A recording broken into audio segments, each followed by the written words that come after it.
My daughter was killed while she was cycling to work by a ready-mix cement mixer lorry making a left turn. The first point I wish to make concerns driver training, and I have been in contact. My second point concerns vehicle design.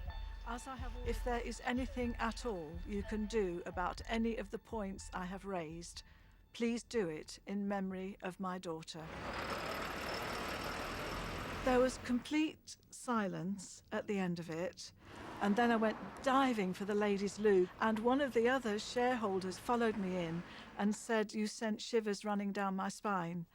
And so I thought, well, somebody's heard something then. In the week after she stood up at their AGM, Cynthia was asked by the company to help improve their safety record. A record that had seen them kill or seriously injure one cyclist on average every year. We started off with a driver training video. We started putting signs on the back, extra indicators, extra mirrors, and it was round about that time that proximity sensors began to become available. If I'm turning left like I am now, it will pick up cyclists coming up on my left-hand side and make me look in the mirror, make me double-check that there's no problems down there. I'm sure it's saved lives, absolutely positive it has saved lives. Before all this stuff was done and the technology was fitted, Cemex did say that they had a fatality or a serious injury or something every year, at least one. Now they don't. Their lorries have stopped killing people, and that's a good enough recommendation for me. But I now want other firms to do the same, so I can't stop yet.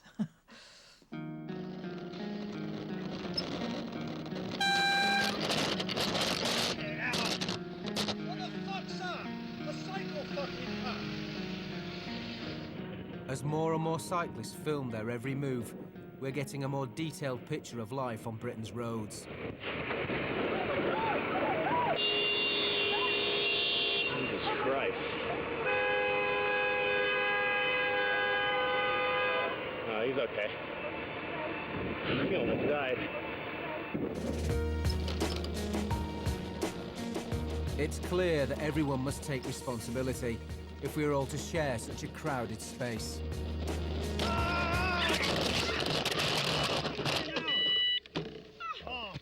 Why? All right, sit down. No, sit down. You shouldn't have done that. You know this is a pathway. This is a cycle pathway. Oh dear. I'm sorry. This is one dumb cyclist. Definitely the cyclist's fault. Should have given warning. But this is what happens on pavements every day of the week. I got it on camera. I'll catch him up and tell him what he's done. I deal with cyclists as well, so I'll be seen as a traitor. Oh, that! Stop.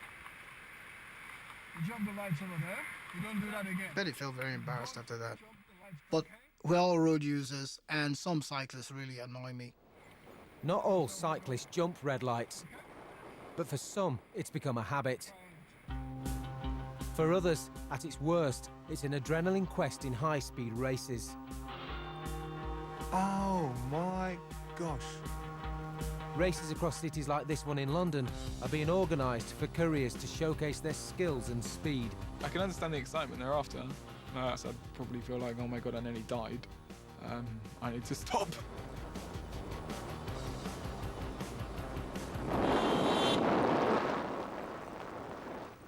I wouldn't describe these as cyclists at all. I just describe them as criminals, really. What they're doing is criminal. It's putting people's lives at risk.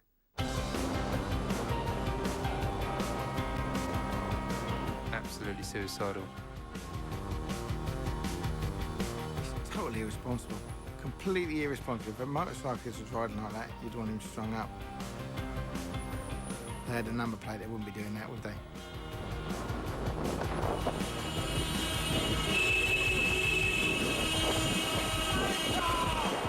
Whilst I might admire the skill that these guys have, they've got to have a certain amount of skill to be able to do that and still be alive. They're endangering themselves, and I would feel so sorry for the poor soul who maybe knocked one of these guys down. because they will have to deal with the guilt that they would have from, you know, killing somebody.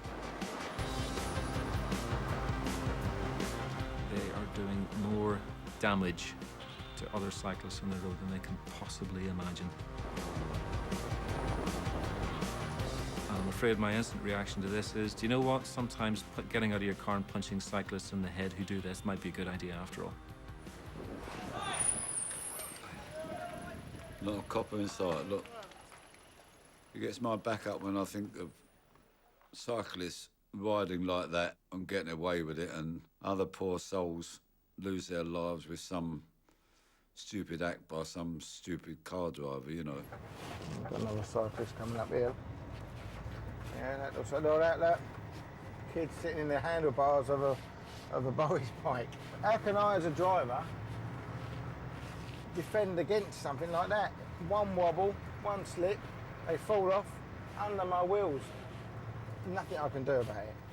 And I would be left devastated afterwards. My family and myself would probably go through untold court appearances and stress, all because somebody didn't take the responsibility to use the bikes properly. There are idiot drivers, there are idiot cyclists, and they should all be punished with the full weight of the law.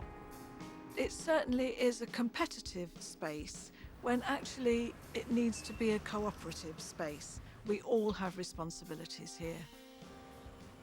I think if people were a bit nicer towards each other, then the problem would be better, but let's not expect too much of human nature. Last year, 107 cyclists died on the roads in Britain. Many of these deaths are now marked with a symbolic ghost bike. Well, sadly, last August, on a lovely hot Saturday afternoon, our lovely eldest grandson was knocked off his bike, and 9 times out of 10 he would have broken his shoulder or hurt his arm or hurt his leg, but this 10th time out of 10 it's killed him stone dead. Terrible, terrible. I was always highly critical about the behaviour of many cyclists in London. It's almost like the boot's been put on the other foot, so to speak. You're leaning towards the cyclist, the sympathy towards the cyclist, from what you've suffered, yeah? The cyclist's not only to blame, the government's to blame, and the mad car drivers are to blame as well. Because the answer is, don't drive a bloody car and don't drive a bike. End of.